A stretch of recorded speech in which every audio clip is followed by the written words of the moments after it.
The following podcast is brought to you on behalf of the Saracen Supporters Association and is not an official product of Saracens Limited. Views expressed on the Fezcast are those of the individuals and do not necessarily reflect the official policy or position of Saracens Limited, the Saracen Supporters Association, Saracens Mavericks, or any other entity. The Fezcast is designed to be inclusive for the whole Saracens family, however occasional adult content may evade the censoring robots, so discretion is advised. Content provided voluntarily by our guests and contributors are of their own opinion, which may change over time and should not be taken as fact, particularly as the podcast hosts are regularly talking drivel anyway. If you've got some drivel of your own you'd like to share, you can find us on Twitter and Instagram at Fezcast_SSA. You can search Facebook for the Fezcast, or you can email fezcast.ssa@outlook.com. It's the Fezcast with Matt Barlett and Jez Denson in association with the Saracen Supporters Association.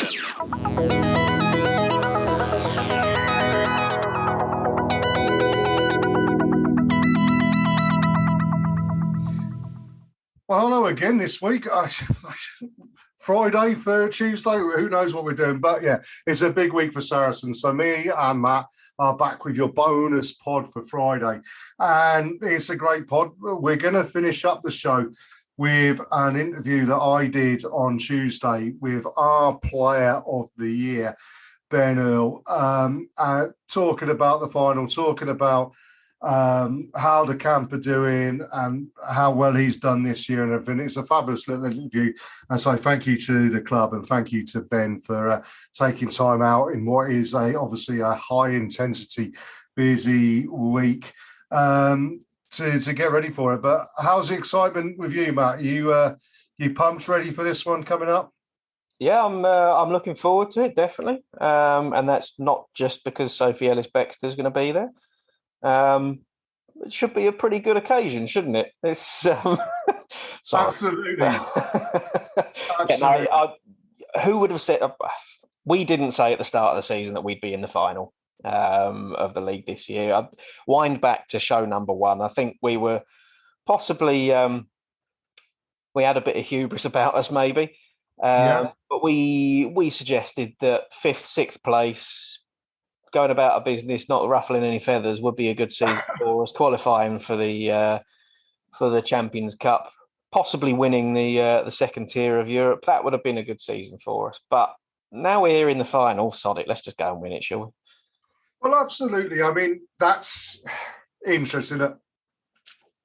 Personally, I've seen quite a lot of bits and pieces around social media where people from Saracens are saying, we're going to take back what's rightfully ours and all of that sort of thing. And I get a little bit annoyed with that because it's not ours. It's not ours by right. We have to earn it. And I think, we've got to remember that part of the club that talks about humility, and we do need to be humble. We want to win it, yes. We feel we deserve to be where we are. We played some great rugby this year. And I'd actually say that we've probably played as good, if not the best rugby I've seen from a Saracens team in quite some time. I think we've added an extra dimension to our game, and we'll talk about that in a minute. But yeah, let's just, as fans, be grateful for where we are. Remember where we've come from. Remember why we've come from where we've come from. And, at the end of the day, win, lose, draw. Well, win or lose, obviously, on Saturday. Let's have a good day out. Let's know that the lads are going to do their absolute best to make us proud, and that we're going to be proud to be Saracens fans stood there in Twickenham, regardless of what the result is. Yeah, absolutely. We didn't really from getting to Sophie Ellis-Bextor by the sounds of things. Yeah, no, we didn't really touch on it too much in our review of the Quins game, but I did sort of briefly mention that the people that you see at the ground are very, very different to what you see on social media. Whether the people you see on social media are very are TV watchers rather than stadium goers, a little bit more casual. I'm not going to use the word plastic fan because I don't think a plastic fan really exists, to be honest. I think everyone's got their reasons for being a fan, whether you've been a fan for 30 years or 3 months. There are lots of different reasons to support a team. But I think quite often the people who are spouting off on social media are not really representative of the general fan base of any club. However, and I'm not excluding either you or I from this as well, Jez, we all, as Saracens fans who have, let's face it, got a bit fed up with some of the vitriol that does come our way, we're all guilty of getting involved in social media spats that we really don't need to, because someone says something completely unnecessary and we bite back at it. Or, to be honest, in the wake of the Quins game, there's been some gloating from Saracens fans. Yes, a lot of it comes from some of the words that have come out from the Quins boys before the start of the game, but I'm not going to sit here and name names, but there really is no need for it. And actually, you're giving us a bad name. Well, we've already got a bad name because everyone thinks we're horrible, but you're not helping. Shut up. So when we give Leicester an absolute dicking, let's be graceful about it, shall we? Yeah, there you go. There's the oxymoron. We're going to give Leicester a dicking, but, let's be humble in that. You spotted that one, then. You spotted that one. I did spot that one and got through that. Yeah, I completely agree with you, and that's what we're trying to do here. We will criticise people, and we'll criticise ourselves, and we'll criticise people that are our group or whatever. We try and remain respectful when we do it, and that's what we hope.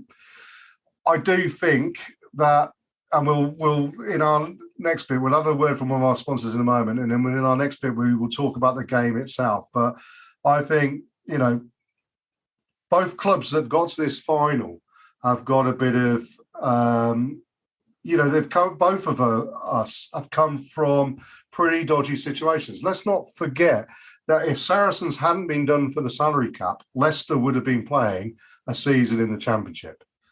One of the grand old clubs of English rugby could have had the ignominy of dropping out of the top table, and it probably would have done them good in the same way as I think it might well do Bath good. It certainly has done other clubs who have dropped down and come back, Northampton Saints, Newcastle Falcons. It's done them good to have that sackcloth moment. And it's certainly, I think, it's done Saracens good to have that redressing, that reassessment of where we are as a club and a team, which has enabled us to come back and be as strong as what we are. Again, Leicester Tigers have done an amazing job under Steve Borthwick's leadership. Another Saracens connection there, a man who was at Saracens during the period of time when we were being naughty, shall we say. And he's now at a club that also have been a bit naughty, which has upset a few people because, people are realising that other clubs perhaps weren't as clean as what they should have been. And, it's certainly put a little bit of vitriol out there, certainly from other clubs who are feeling, rightly or wrongly, a bit aggrieved by who's in the final this year. I just hope it's going to be a great game, and I'm sure it is. And that's the funny thing, is where people have immediately gone on to it and gone, Tigers versus Saracens, it'll be boring as hell. I don't think it will be, and we'll discuss that in a minute. But yeah, it's just, let's go out there, have a few beers, remember what rugby's all about, and have a good day out. Well, yeah. I mean, I think for anyone who wants to sit and talk about the salary cap, the good thing for you guys is the fact that Leicester and Saracens have both made the final means that both clubs get audited at the end of the season. So we're going to find out if we're breaking the salary cap again. I really hope that statement doesn't come back to haunt me, but there you go. It is going to happen. That's what the rules are now. Absolutely. And if it does come back and haunt us, then, we will be the first people who will absolutely fire into the club. Yeah. If they've screwed up again, I can promise everybody out there, the first Fezcast of next year will not be a pleasant place for the directors of Saracens as a club. I'm confident that won't happen. And we've had this discussion.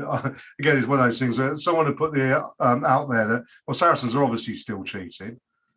And someone else had said, their 5 or 6 top players take the whole of the of the salary cap. And I started saying, which of the 5 or 6 players earn £1 million? Because that's what you're saying. If you're saying 5 players take the whole of the cap, 5 players are earning £1 million. Well, we know Owen Farrell and Mario Tojo are 2 marquee players, earn £750,000, £800,000 a year, they reckon, thereabouts. So who else is earning that sort of big money? It's just, it doesn't add up. It's daft. So, yeah, I'm confident that they won't get caught out like that. But as I say, if they do, we'll come down on them like a ton of bricks. Yeah, it might be a sweary show, that one, wouldn't it? Anyway. It may have a couple of Jez rants in it, yes, but it's not going to happen. We're covered up. And look, we're going to look forward now to what, as I say, I believe is going to be a really good game. And in our next part, we're just going to discuss the key matchups, the key areas that Saracens, I feel, will need to A, improve, and B, where they will be better than Tigers, and indeed what threats Tigers can give us. So we'll have a word from one of our sponsors, and we'll be back in a second. This is the Fezcast.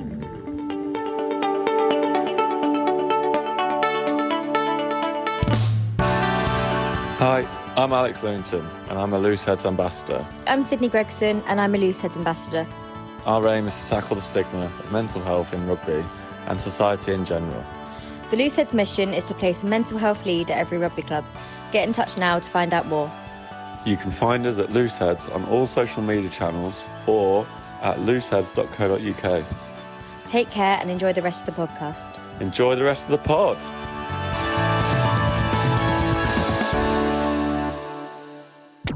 You're listening to the Fezcast.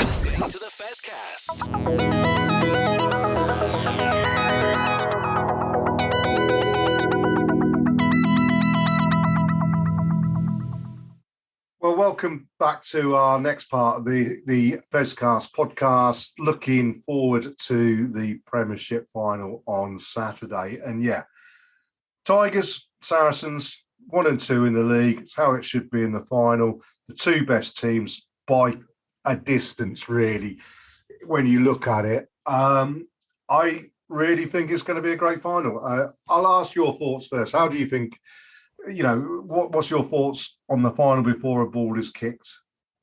Yeah, I think if we looked at the sort of the top 4, didn't know what order they were in, and you asked me of Leicester, Harlequins and Saints, who would you least like to play in the final? I think I would have said Quins.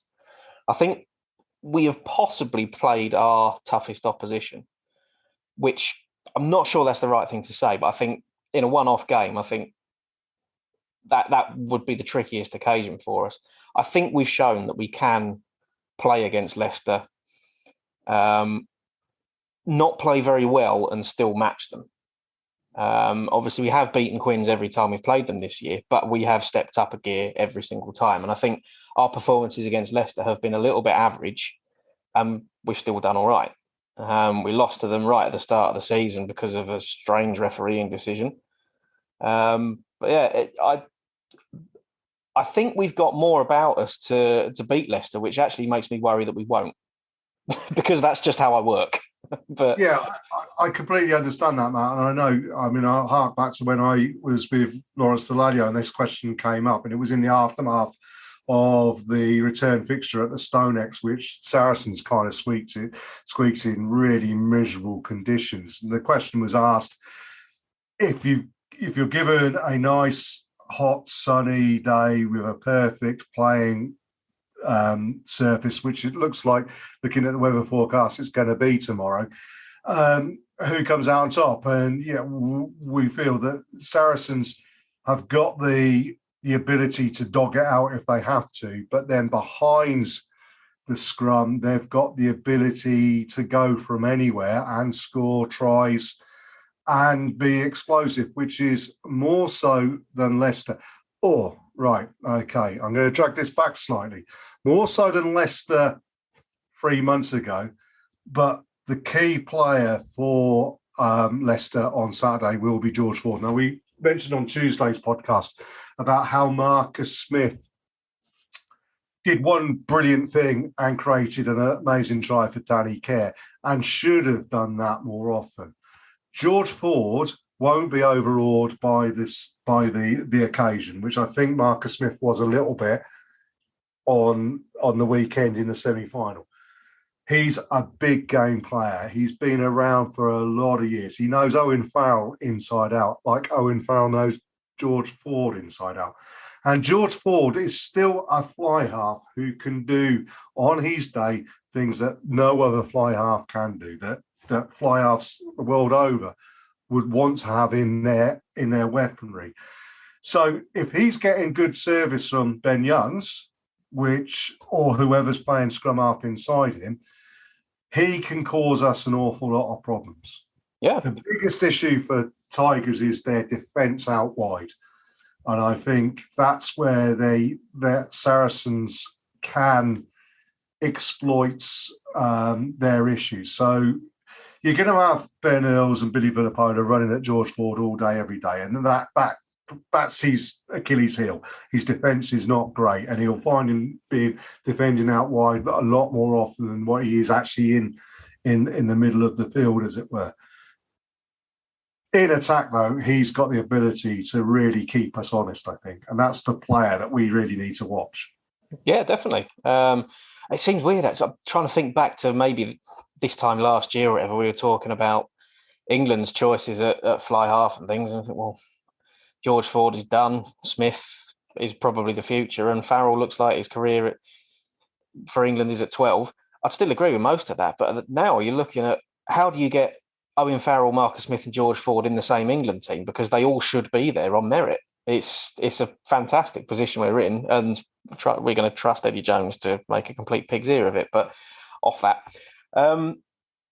for George Ford, I think is the key player in that game, and I think part of my slight worries about the game against Leicester is, as we talked about, Harlequins pretty much did our team talk for us.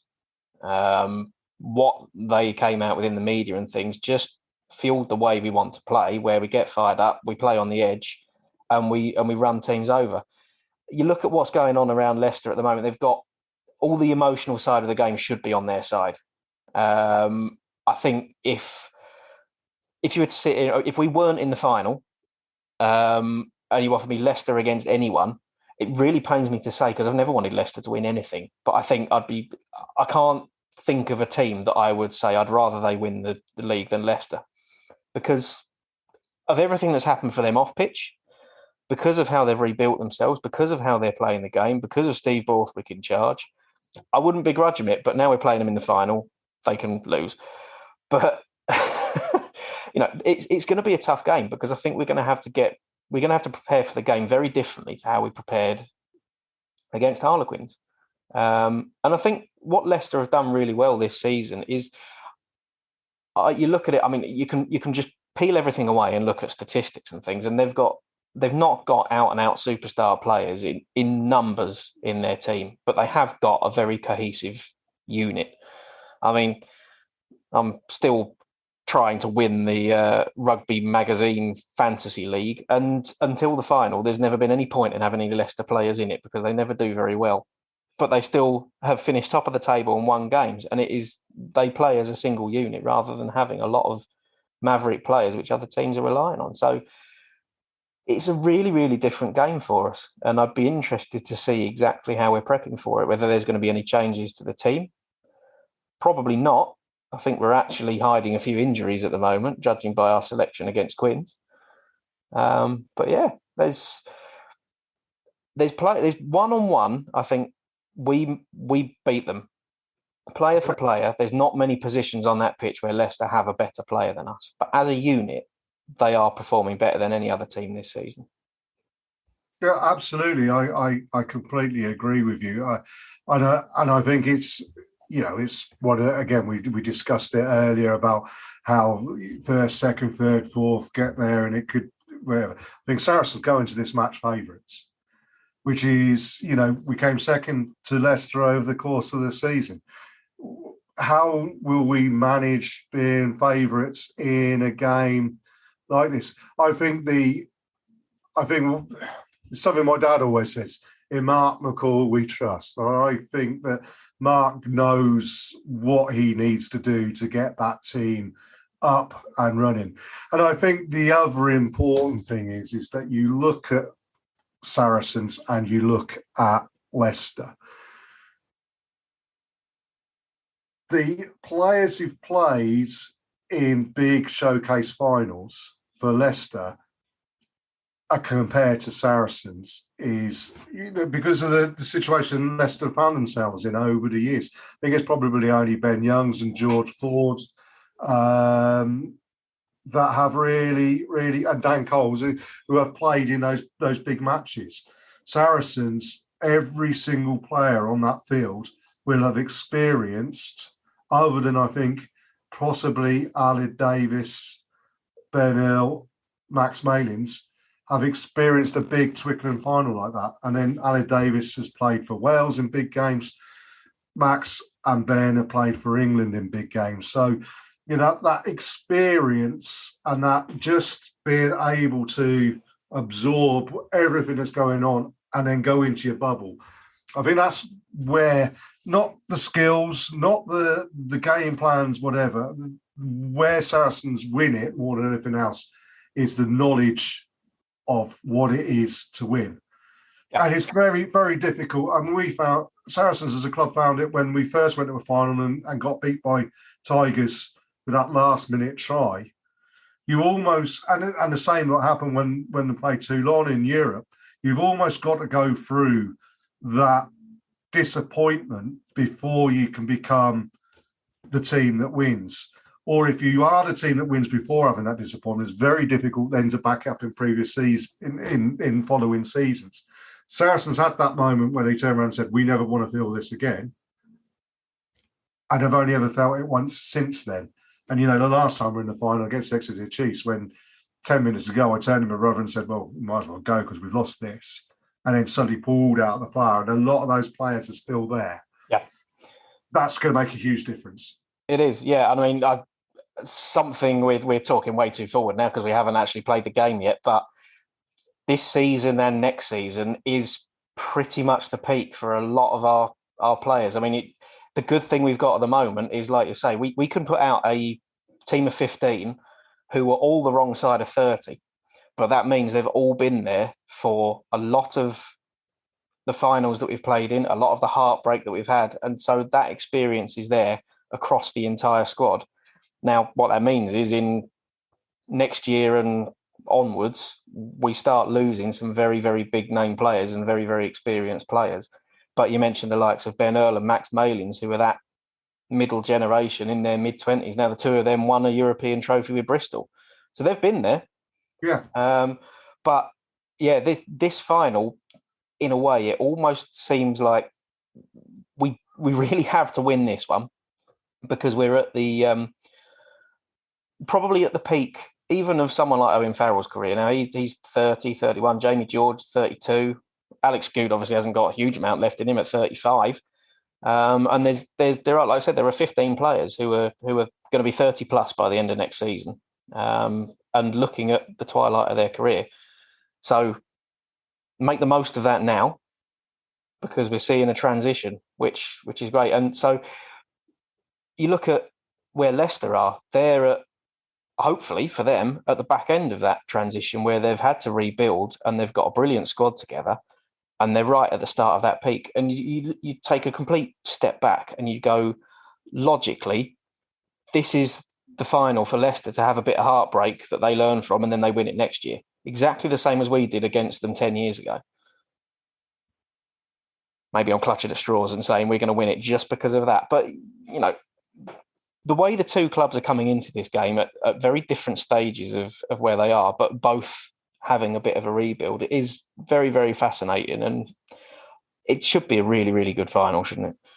Absolutely. Well, I'm looking forward to it. Look, Matt, I'm sure we'll bump into each other on Saturday and have a beer and have a chat or whatever. We're going to finish up now with my interview with Ben Earl. So I'm really looking forward for him to tell you exactly how the camp's feeling and see whether our thoughts and everything are followed through. And then hopefully next week we will be back on Tuesday, which will be, I think it's the 21st of June, with our last Fezcast before our summer break, because we need some time off, don't we, Matt? We do, yeah. Maybe we can squeeze in another one. You never know. We'll have to see what we think after the final. Whether we do need to get our Fezcast awards in. Whether we do that straight after a final or whether we have time to think about it, we'll wait and see. But we'll leave you hanging on that one. Yeah, but look, thanks, Matt, for your time. Good luck to the lads. And after a word from another one of our sponsors, I'm going to have a quick interview with Ben Earl, who is the Fezcast Player of the Year. So we've done one award already, haven't we? So easy. But look forward to seeing everybody at Twickenham on Saturday as well. Do come up and say hi to me or Matt. Don't buy us all a beer because I'm driving, so I might have one. But buy me one then. Buy Matt plenty; he can handle it. So we'll be back hopefully with a Premiership trophy in the cabinet again, and on next Tuesday. So thanks a lot. And here, after a word from one of our sponsors, is my interview with Ben Earl. This is the Fezcast.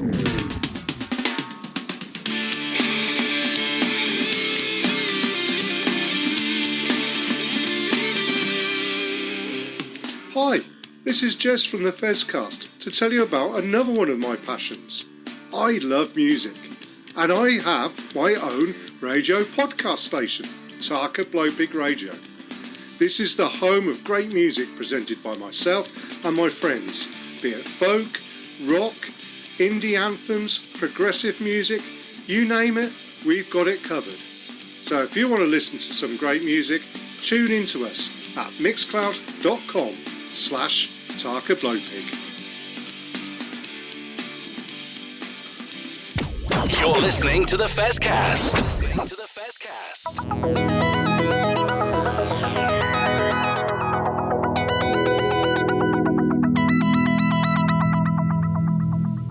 So joining us on our Premiership Rugby Final Preview is the recently crowned Premiership Player of the Year, Ben Earl.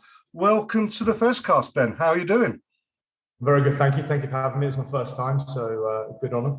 Oh, lovely. Well, it's been an amazing season for yourself personally, Ben, and one which us on the Fezcast would also like to acknowledge in making you our Season 2 Fezcast Player of the Year. Well done on a brilliant season. Thank you. No, it's been a great season personally and for the team, and one that I've thoroughly, probably the most I've enjoyed to date, which has been great. And obviously, it'll be topped off and made up with the win this weekend. So that's something we're looking forward to. Well, absolutely. I mean, your performances this year have not only been consistent but also pretty spectacular. You've scored a hatful of tries, including a hat trick on the weekend, and defence. I mean, you've just chopped down attackers, it seems, with consummate ease. It's what has been most pleasing for you personally this season? What have you developed best, do you think? I think probably the consistency in my game is something that I've worked really hard on, certainly in the last 18 months, but definitely since I've come back to the club. It's something that when I came back from Bristol, Mark and Joe Shaw really spoke to me about and said that's something they think I really need to work on, not only inconsistencies between games, but also in games as well. So that's staying present and constant in the game, being involved at all times, etc. So that's something I've really tried hard to work on, and I'm getting better. I'm still not quite perfected it, but I'm certainly getting a lot better. Well, I guess, you're still a young guy, still developing your career, as it were, but you've played an awful lot of minutes this year, haven't you? Yeah, I played a lot. I've probably played up there with the most of the team, but like I said, I've always seen that as an honour and something that I'm more than happy to do, because I remember days in the academy when you thought you should be playing and you were gutted that you aren't. So I definitely don't take it for granted in that respect. So it's always a great honour to play for this team and to play with with your best mates. It's just tops it all off for us. Well, we're going to want to really look forward to the game on the weekend at Twickenham. But first of all, really got to ask you, it was a massive encounter on Saturday against a very fired-up Quinn side. Brutal, physical, competitive. First question: how are the aches and pains yourself personally? You doing okay? Yeah, everyone's feeling a lot better now. Yesterday was still a bit rusty, but after games like that, it's not only the physical toll, but like kind of the mental toll of the come down of the win of what everyone was buzzing with, and knowing we've got to go again this week. So the coach has been brilliant with us yesterday in terms of letting us have a bit of a lighter day as such, a lot more details and meetings. And then today has been a lot more go, and everyone's back to 100%, and we're ready to rip in. Well, that's good to hear. I mean, I was going to ask a question about the squad. I mean, Owen walked off the pitch looking a little bit like Sliced Alone at the end of Rocky 1. You've taken a bit of a targeting, shall we say. I mean, you said the squad, you're all fit, ready, healthy, and we're ready to go. Everyone's great. Everyone's excited. These are the games that you play over those November, December, January months when the weather's not that much fun, training's not that much fun, it's all cold. And this is exactly why you do it. These are the games that you play for. And there's everyone's finding that little bit of extra within themselves to dig deep and go again this week. And it's something we're really excited to do. So, I mean, personally, on a personal level for yourself, obviously a semi-final win, I suppose you've exercised a few demons from last season with Bristol. Yeah, definitely. Yeah, thank you. Without doubt. I think, as I said at the end of the game, that game had haunted me for a long, long while. More so just the emotional toll it had on me in terms of it never came across my mind that was going to be the last game I played for Bristol, for who I was incredibly thankful for giving me the opportunity to last year. So I think, that sudden end and the manner in which it happened certainly took a big toll on me, but also gave me a good chance to reflect in terms of not only myself, but how that happened and the lessons I've learned throughout the year playing for that team, and then stuff that I could bring back. Like I said, it was just great to get one over those guys in a game that actually had do or die repercussions, and that's we're very happy to get the edge on that. Brilliant. Now, looking forward to the final, what are you expecting from Tigers, and what has been the focus in training so far? I'm assuming there's been quite a bit of practicing on low tackling. It's something that I think everyone's spoken about individually. It's just one of those games last weekend where, things, it kind of snowballs like that. And we luckily rode the storm. I don't think we'll be that lucky this weekend if we get the same treatment. So it's something that, we've definitely addressed. I think just in terms of what Tigers bring, they're an incredibly talented side. They've got a lot of hardworking players, and they've also got some great players. And obviously led by the talismanic Steve Borthwick. I mean, there's not really many better coaches around in the league. So they've got a good plan, I'm sure, and something we're excited to play against. Oh, that's brilliant. Obviously, this is your first big final for Saracens. You've experienced finals with Bristol last year, the European victory, but your first time running out of Twickenham, I think, with a trophy on the line. I mean, how does that manifest itself to you? I'm still pinching myself, if I'm honest. It's always been one of those like pot of goals at the end of the rainbow. It's always seemed to be one game too far for me when I've been here. So I'm can't wait. I've never been more motivated. I'm so excited, and I've just found a new fresher wind in the last couple of weeks with the prospect of the last couple of games for this season and then some time off. So that's all the motivating factor. But the feeling of being able to lift that trophy in the game, if we get so lucky, would mean everything to me with my boyhood club. So I can't wait. Oh, that's brilliant to hear as well. I mean, so the last question I'm going to ask you is, we mentioned it on Tuesday's Fezcast about the relative differences between Tigers and Saracens. Tigers haven't been to the final for quite some time. There's going to be some players in the same position as you, first timer. Saracens have got a fair few players who've been there, done it, worn the T-shirt, drank from the mug. How are the likes of the Vunipolas, Faz, Goody, Jamie, how are they helping the lads like yourself who are doing this for the first time? Yeah, they've been great. They've always offered great advice, experience, feedback in terms of where we're at and what they think we need to get done this week. And like you say, it's great to feed off those guys, and that's all kind of building momentum for Saturday. Well, Ben, thank you very much for your time in what is obviously a high pressure, high intensity week. I mean, we wish you and the guys, and if you could pass on our best wishes to Mark and the team and the squad, but we wish you all the best and all the luck. Not that we know that we think you'll need it. We know as Saracens fans, you're going to go out there and make us all very proud. And this time next week, or on Tuesday next week, me and Matt will be discussing another Premiership trophy going into the cup. We'll try our best. Thank you very much for having me. I really appreciate it. Absolutely, Ben. Thank you very much for your time. Good one. Bye-bye. Cheers. Bye. This is the Fezcast.